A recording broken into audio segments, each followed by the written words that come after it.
अरे ये बिपिन बबुआ अरे सुनो डारी होली का महीना आ गेलो। ये काका अरे तोरा से झूठ बोल रहे हो।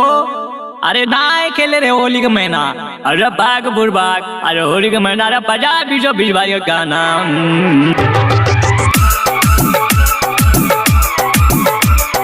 Music by DJ Umesh Shukipur बाजार। हाय ले होली के है मस्त महीना रे मस्त महीना। अइले होली के है मस्त महीना रे मस्त महीना। भौजी सबके रंगवा लगाई देबे ललका गुलाल उड़ाई दे भौजी सबके रंगवा लगाई देबे ललका गुलाल उड़ाई देबे।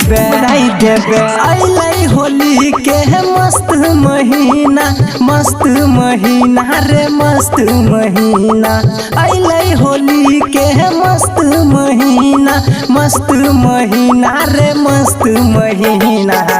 भौजी सबके रंगवा लगाई देबे ललका गुलाल उड़ाई देबे भौजी सबके रंगवा लगाई देबे ललका गुलाल उड़ाई देबे।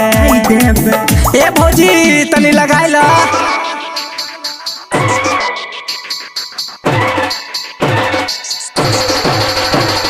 डीजे उमेश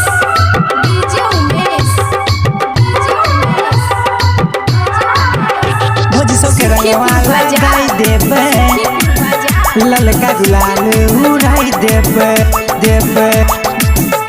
ललका गुलाल उड़ाई देबे। बाल्टीन में रंग घोर के यार खेलब होली घूम के खेलब होली घूम के। बाल्टीन में रंग घोर के यार खेलब होली घूम के। पिचकारी में रंग भोर के डालब भौजी सबके ढूंढ के। आबे रे हमरा साथे तू हो लगा है रे तू हो लगा। भौजी सबके रंगवा लगाई देबे ललका गुलाल उड़ाई देबे भौजी सबके रंगवा लगाई देबे ललका गुलाल उड़ाई देबे। ए भौजी किया शर्मा छ आखिर हमू तो देवरे न छिया। डीजे उमेश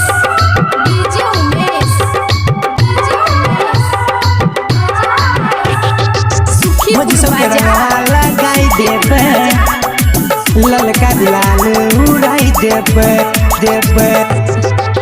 ललका गुलाल उड़ाई।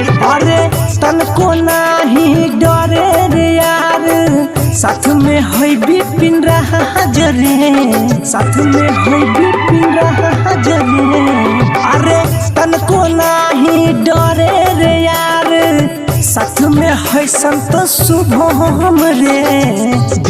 विश्वास के गाना लगा के डीजे बजावे धम रे।